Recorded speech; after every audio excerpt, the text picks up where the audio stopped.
নমস্কাৰ, এই মুহূৰ্তত আহি পৰিছে ৰাতিপুৱাৰ কেইবাটাও গুৰুত্বপূৰ্ণ খবৰ। আজি হৈছে 22 নৱেম্বৰ। লাখ লাখ জব কাৰ্ডৰ হিতাধিকাৰীৰ বাবে এটা ডাঙৰ খবৰ।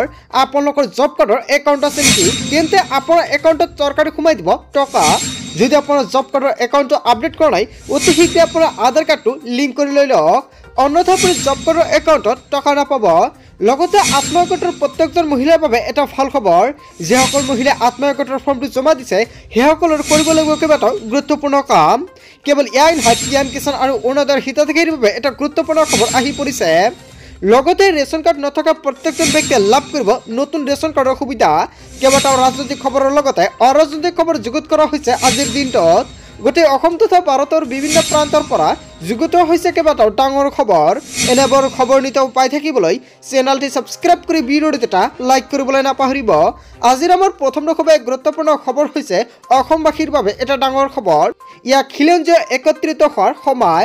অবৈধ বাংলাদেশী অনা অসমীয়াক লৈ পুনৰ গজি উঠিছে শৃংখল চলিহাই, আৰু শৃংখল চলিহাই কেইবাটাও গুৰুত্বপূৰ্ণ মন্তব্য কৰিছে। অবৈধ বাংলাদেশী অনা অসমীয়াক লৈ পুনৰ গজি উঠিল শৃংখল চলিহা। বাংলাদেশী অনা অসমীয়াৰ বিৰুদ্ধে সংগ্ৰাম চলাই যাব বীৰ লাচিত সেনাই। লাহে লাহে অসমত অস্তিত্ব হেৰুৱাইছে খিলঞ্জীয়াই। নামনিৰ পিছত উজনিলৈ মন মেলিছে অবৈধ বাংলাদেশীয়ে। বাংলাদেশী অনা অসমীয়াৰ দপদপনি চলিবলৈ দিয়া নহ'ব অসমত। অসমত কৃষ্টি আৰু সংস্কৃতিও ধ্বংস কৰিছে অবৈধ বাংলাদেশীয়ে। খিলঞ্জীয় লোকসকল অসমত একত্ৰিত নহ'লে বিপদ আসন্ন বুলি মন্তব্য কৰিছে। বাংলাদেশী অনা অসমীয়াৰ বিৰুদ্ধে আমাৰ সংগ্ৰাম চলি থাকিব। মাটিৰ ৰাজনৈতিক আৰু সম্পদৰ অধিকাৰ খিলঞ্জীয়ক লাগিবই, নহ'লে 10ৰ পৰা 15 বছৰৰ পিছত অসমত শেষ হৈ যাব খিলঞ্জীয়া। অবৈধ বাংলাদেশী অনা অসমীয়াক লৈ পুনৰ গজি উঠিছে শৃংখল চলিহা। হয় বন্ধু বান্ধৱীসকল, আচলতে শৃংখল চলিহাই যিকেইটা অভিযোগ উত্থাপিত কৰিছে ইয়াৰ বিষয়ত আপুনি কি ক'ব? যদি আপোনাৰ কিবা মন্তব্য কৰিব লগা থাকে আপোনালোকৰ মন্তব্যটো নিশ্চয় কমেণ্ট বক্সত জনাব। তাৰপিছত অসমবাসী ৰাইজক জনাইছো আমাৰ পৰৱৰ্তী খুবেই গুৰুত্বপূৰ্ণ খবৰ, লগতে এটা ডাঙৰ খবৰ। অসমৰ মুখ্যমন্ত্ৰী ডক্টৰ হিমন্ত বিশ্ব শৰ্মাই নকল কৰে যোগী আদিত্যনাথক, আৰু যোগী আদিত্যনাথ যদি এডিডাছ, হিমন্ত বিশ্ব শৰ্মা এডিডাছ বুলি কেইবাটাও গুৰুত্বপূৰ্ণ মন্তব্য কৰিছে। অসমৰ মুখ্যমন্ত্ৰী ডক্টৰ হিমন্ত বিশ্ব শৰ্মাই নকল কৰে যোগী আদিত্যনাথক। যোগী আদিত্যনাথ যদি এডিডাছ, হিমন্ত বিশ্ব শৰ্মা এডিডাছ। উত্তৰ প্ৰদেশত বুলডোজাৰ চলালে অসমতো বুলডোজাৰ চলায়, আৰু উত্তৰ প্ৰদেশত নাম সলনি কৰিলে অসমতো নাম সলনি কৰে। যদি যোগী আদিত্যনাথক নকল কৰিবলৈ হিমন্ত বিশ্ব শৰ্মাক মুখ্যমন্ত্ৰী পতনাই। হয় বন্ধু বান্ধৱীসকল, অসমৰ মুখ্যমন্ত্ৰী ডক্টৰ হিমন্ত বিশ্ব শৰ্মাই আচলতে যোগী আদিত্যনাথক ফ'ল' কৰে নেকি? লগতে ৰাইজে কেইবাটাও গুৰুত্বপূৰ্ণ মন্তব্য কৰিছে। আমি যোগী আদিত্যনাথক নকল কৰিবলৈ অসমৰ মুখ্যমন্ত্ৰী ডক্টৰ হিমন্ত বিশ্ব শৰ্মাক মুখ্যমন্ত্ৰী পতন নাই বুলি এনেকুৱাকৈ কেইবাটাও গুৰুত্বপূৰ্ণ প্ৰশ্ন উত্থাপন হৈছে এতিয়া। সো বন্ধু বান্ধৱীসকল, ইয়াৰ বিষয়ত জনতাই কি ক'ব? যদি আপোনাৰ কিবা মন্তব্য কৰিব লগা থাকে আপোনালোকৰ মন্তব্যটো নিশ্চয় কমেণ্ট বক্সত জনাব। তাৰপিছত অসমবাসী ৰাইজক জনাইছো আমাৰ পৰৱৰ্তী খুবেই গুৰুত্বপূৰ্ণ খবৰ, লগতে এটা ডাঙৰ খবৰ। ঘোষণা কৰা হ'ল 10ম আৰু দ্বাদশ শ্ৰেণীৰ চূড়ান্ত পৰীক্ষাৰ সময়সূচী। ঘোষণা কৰা হ'ল 10ম আৰু দ্বাদশ শ্ৰেণীৰ চূড়ান্ত পৰীক্ষাৰ সময়সূচী। 2025ৰ 15 ফেব্ৰুৱাৰীৰ পৰা আৰম্ভ হ'ব 10ম আৰু দ্বাদশ শ্ৰেণীৰ চূড়ান্ত পৰীক্ষা। বুধবাৰে ঘোষণা কৰে CBSE, আৰু প্ৰথম দিনাই অনুষ্ঠিত হ'ব ইংৰাজী পৰীক্ষা। অৱশ্য সেৱাই এতিয়ালৈকে ঘোষণা কৰা নাই সময়সূচী।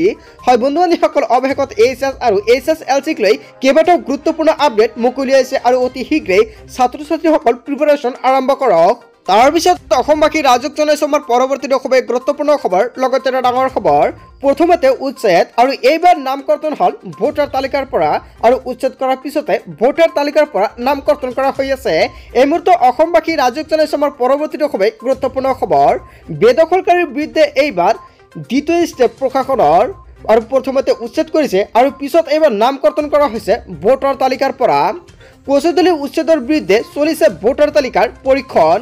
প্ৰথম দিনাই 471 গৰাকী বেদখলকাৰীৰ নামকৰ্তন হ'ল ভোটাৰ তালিকাৰ পৰা।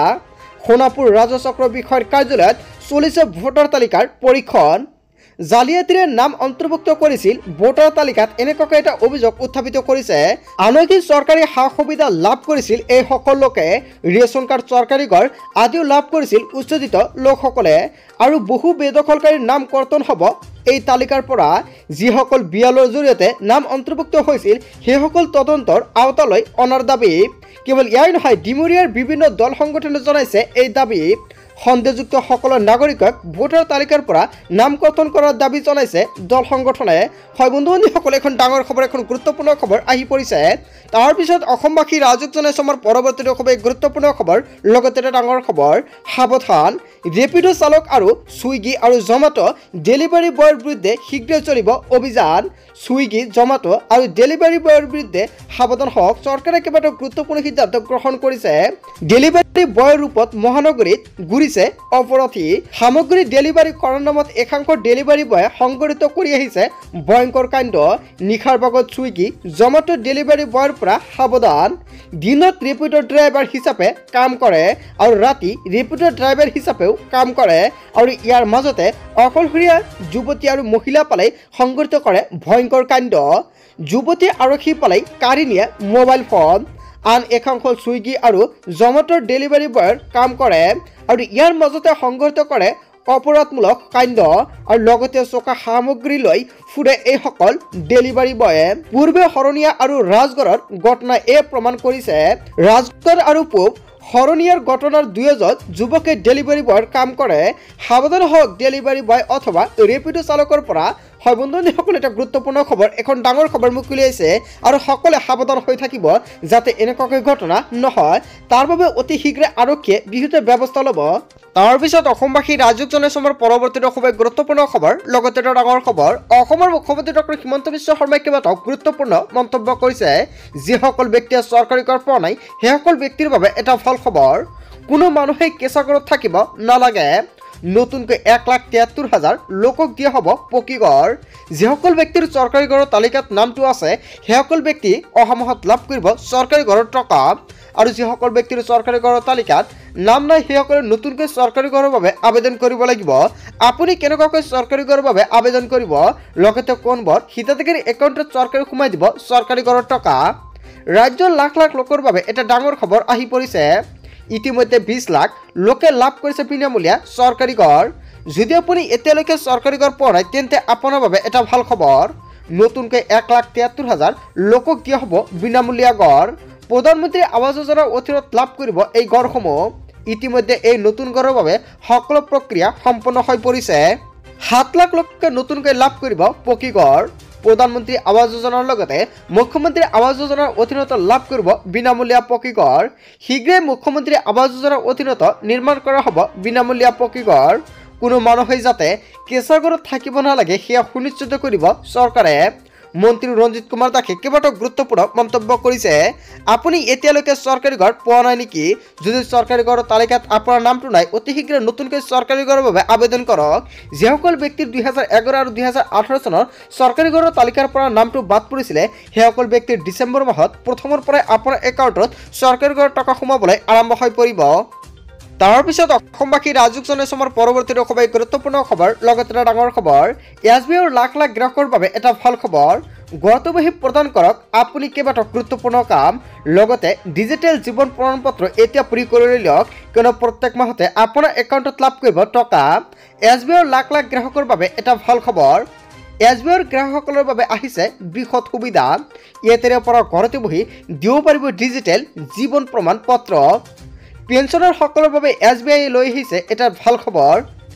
লাইফ চাৰ্টিফিকেটৰ বাবে ইয়াৰে পৰা বেংকত শাৰী পতাৰ প্ৰয়োজন নাই। নথি পত্ৰৰ কোনো ধৰণৰ প্ৰয়োজন নাই। ঘৰতে বহি অনলাইনতে দিব পাৰিব জীৱন প্ৰমাণপত্ৰ। কিদৰে অনলাইনতে দিব এই প্ৰমাণপত্ৰ? প্ৰথমতে আপুনি গুগল প্লে ষ্টৰত গৈ আধাৰ ফেচ ID এপ্লিকেশ্যনটো ডাউনলোড কৰক। ইয়াৰ পিছতে গুগল প্লে ষ্টৰ অথবা এপ ষ্টৰৰ পৰা জীৱন প্ৰমাণ নামৰ আন এটা প্লে ষ্টৰৰ পৰা এখন এপ ডাউনলোড কৰিব লাগিব। আৰু এইখন এপ্লিকেশ্যন ডাউনলোড কৰাৰ পিছতে দুয়োটা এপ্লিকেশ্যন ইনষ্টল কৰাৰ পিছতে জীৱন প্ৰমাণ এপ্লিকেশ্যনটো খুলিব। আৰু আপোনাৰ কেইবাটাও নতুন নিয়ম সলনি হ'ব আৰু কেনেকুৱাকৈ কৰিব সম্পূৰ্ণকৈ ষ্টেপ বাই ষ্টেপ ভিডিঅ'টো চাই থাকিব, গম পাই যাব। আৰু অপাৰেটৰ অথেণ্টিকেশ্যনত গৈ আধাৰ নম্বৰ, মোবাইল নম্বৰ আৰু ইমেইল ID সন্নিৱিষ্ট কৰক। সকলো তথ্য শুদ্ধকৈ দিয়াৰ পিছত ছাবমিট বাটনত ক্লিক কৰক আপুনি। ইয়াৰ পিছতে আপোনালৈ আহিব এটা OTP। ইয়াৰ পিছতে আপোনালৈ এখন OTP আহিব আৰু OTPটো সম্পূৰ্ণকৈ বহাই দিব লাগিব। OTPটো সন্নিৱিষ্ট কৰাৰ পিছত আধাৰত থকা মতে আপোনাৰ পেঞ্চনৰ নাম লিখিব লাগিব আৰু ইয়াৰ পিছতে চেক বক্সত ক্লিক কৰি আপোনাৰ স্ক্ৰীনত ক্লিক কৰিব লাগিব। আৰু এইখিনি কৰাৰ পিছতে আপোনাৰ ফেচ স্ক্যানৰ অনুমতি বিচাৰিব আৰু আপুনি ইয়েছ কৰি দিব লাগিব সম্পূৰ্ণৰূপে ফেচ স্ক্যান হোৱাৰ পিছত আপুনি প্ৰচিড বটনত ক্লিক কৰিব লাগিব যাৱতীয় এই কাম সম্পূৰ্ণ কৰাৰ পিছতে আইডি আৰু PPO নম্বৰৰ সৈতে আপোনাৰ DLC জমা হোৱা বুলি দেখুৱাব আৰু একেবাৰে শেষত jibanpraman.gov.in ত গৈ প্ৰমাণপত্ৰটো আপুনি ডাউনলোড কৰিব পাৰিব অধিক তথ্য জানিবৰ বাবে মুকলি কৰা হৈছে হেল্পলাইন নম্বৰ 18001234 আৰু আন এটা নম্বৰ হৈছে 18002100 ত ফোন কৰি দিব পাৰিব যিকোনো বিষয়ত তথ্য আপুনি ল'ব পাৰিব তাৰপিছত অসমবাসী ৰাজ্যক জনাইছো আমাৰ পৰৱৰ্তী খুবেই গুৰুত্বপূৰ্ণ খবৰ লগতে ডাঙৰ খবৰ কোটি কোটি মুছলমানে একেলগে কৰিব দুৱা বিশ্ব ইজতেমাৰ বাবে সাজু হৈছে প্ৰতিগৰাকী ইছলাম ধৰ্মাৱলম্বী লোকসকল কোটি কোটি মুছলমানৰ বাবে এটা ভাল খবৰ আৰু মাত্ৰ 2 মাহ পাছতেই বিশ্ব ইজতেমা সাজু হৈছে প্ৰতিগৰাকী ইছলাম ধৰ্মাৱলম্বী লোকসকল বিশ্ব শান্তিৰ কামনাৰে